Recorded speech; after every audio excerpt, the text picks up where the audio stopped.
Chapitre 13. Les 7 cadrans. S'il y a quelque chose que la Grande-Bretagne peut s'enorgueillir d'avoir, c'est bien une presse qui ne manque jamais de travail. Qu'elle soit nationale ou de proximité, généraliste ou à sensation, la presse britannique est toujours là où on ne l'attend pas. Alors, quand une romancière qui commence à avoir sa petite réputation disparaît, on peut être certain qu'elle s'en fera l'écho. Agatha savait cela. L'engouement de la presse faisait partie du plan. Mais en moins de 24 heures, toutes ses espérances furent dépassées.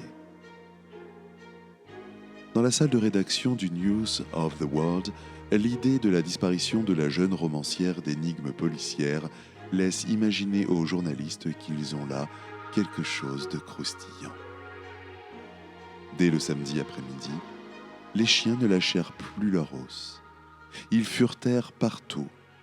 Toutes les personnes qui avaient quelque chose à raconter, toute bonne âme britannique qui se respecte ou non, pouvait avoir une oreille attentive de la part d'un journaliste. Ce fut le cas de George Best, 15 ans. À la différence des autres promeneurs du dimanche persuadés d'avoir vu Mrs. Christie à pied ou à cheval, George Best était celui qui avait retrouvé la voiture. La moindre de ses pas, ses impressions lors de la découverte de la Maurice Colley, tout était passé au crible. Au vu du nombre de personnes dans l'entourage d'Agatha, il y avait de la place pour tous les journaux à scandale de Grande-Bretagne. Styles était une résidence dont il faisait bon faire le siège. La proximité avec le centre-ville permettait de relayer les informations le plus vite possible. La route, suffisamment large, donnait une place à toutes les voitures de journalistes. Dans la maison, la tension était palpable. Carlo, qui devait rester à Styles Court, tournait en rond, ne sachant quoi faire sans la présence de celle qui lui donnait les fruits de son labeur. Jane, la cuisinière qui s'en voulait encore de n'avoir su retenir Agatha au moment de son départ, trompait l'ennui en réalisant, pour le plus grand plaisir de l'enfant de la maison, des desserts, tous plus riches les uns que les autres. Elle voulait compenser l'absence de la maîtresse de maison par le taux de sucre de ses gourmandises. Archibald, quant à lui, s'était réfugié dans sa chambre. Il avait trouvé une lettre à son nom dans la salle de bain commune. Personne n'était informé de cette missive. Il l'avait lue plusieurs fois. Il en connaissait chaque mot. Il était debout devant la haute fenêtre de leur chambre. Les grands arbres du parcours de golf voisin lui tenaient compagnie. Son regard, perdu dans le vide, scrutait les tourments dans lesquels sa femme l'avait poussé. Il allait devoir dire qu'il était avec sa maîtresse chez ses amis. Il allait devoir dire qu'il n'était pas à la maison au moment de sa disparition. Les policiers allaient faire le rapprochement sur le fait que les amis en question n'habitaient qu'à 5 miles de là où la voiture de sa femme avait été retrouvée. Ils connaissaient la presse. Ils savaient qu'elle ne lui ferait pas de cadeau. Le mari est toujours le coupable. S'il tombait sur la lettre qu'il tenait entre les mains, il n'y aurait plus aucun doute. Le téléphone sonna, il ouvrit la porte et lança à la volée « Je prends l'appel dans la chambre !» L'information était surtout pour Carlo, qu'il savait attendre pas très loin du combiné la moindre nouvelle.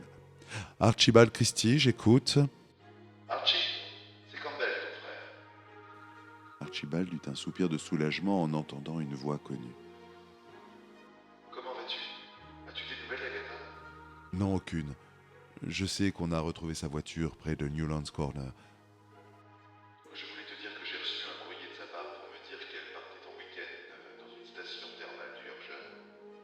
Je m'apprête à donner cette information à la police, mais il me semblait important que tu sois le premier à savoir. Dans le Yorkshire? Mais qu'est-ce qu'elle irait faire dans le Yorkshire? Je ne sais pas, Archie. C'est ta femme, pas la mienne. Oui. Il y eut un moment durant lequel le temps se rétrécissait, puis Archibald reprit. Merci Campbell, je vais prévenir les policiers. Le chef vient aujourd'hui faire le point avec nous. Merci beaucoup. Mais de quel chef tu parles, Archibald? Oui, pardon.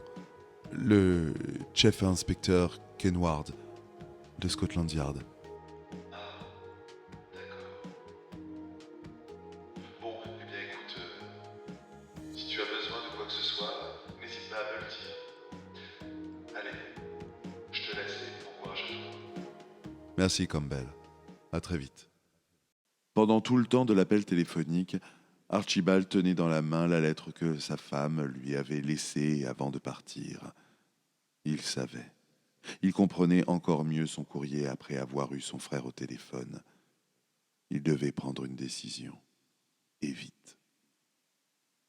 Devant la cheminée de la chambre, il prit une de ses longues allumettes.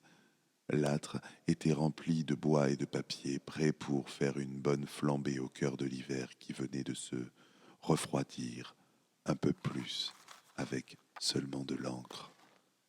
Il craqua l'allumette, embrasa les épreuves d'anciens journaux et les brindilles. Le feu ne se fit pas prier pour démarrer.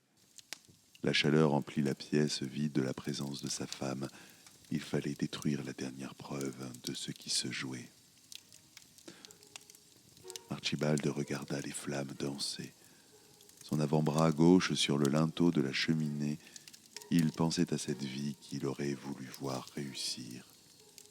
Pour la mener à bien, il faut être une famille. Et la leur ne ressemblait pas à ce qu'il connaissait. Il pensait à Nancy, cette femme parfaite qu'il s'était juré d'épouser, quels que soient les moyens à mettre en œuvre. Il y était. D'un geste décidé, il jeta la lettre de sa femme dans le feu. Il le regarda se consumer. Il n'y aurait rien à dire. Il fallait maintenant se laisser porter par le raz-de-marée qui se présentait face à lui. « Papa !» La voix de sa fille le tira de ses flammes prédicatrices. Il sortit de la chambre. Il la voyait. Elle était dans le hall d'entrée. Elle regardait par la petite fenêtre à côté de la porte. « Qu'y a-t-il, Rosalind ?»« Papa, viens voir. »« Quoi ? » ?»« C'est qui les gens devant la porte ?» Archibald ne pouvait pas ignorer que sa fille lui montrait un attroupement de journalistes agglutinés devant la maison. « C'est qui, hein ?»« Eh bien, tu vois, ma chérie, ce sont des gens qui viennent parce que, tu sais, ta maman, elle écrit des livres. Eh ben, ils doivent la connaître. Ah ben alors, je vais leur dire de ne pas l'attendre pour rien, alors. Non, non, tu restes là. Je ne veux pas te voir dehors. Mais j'ai dit. La petite repartit dans sa chambre, les larmes aux yeux. Toute cette affaire prenait des proportions qui le dépassaient. Rien ne serait plus comme avant.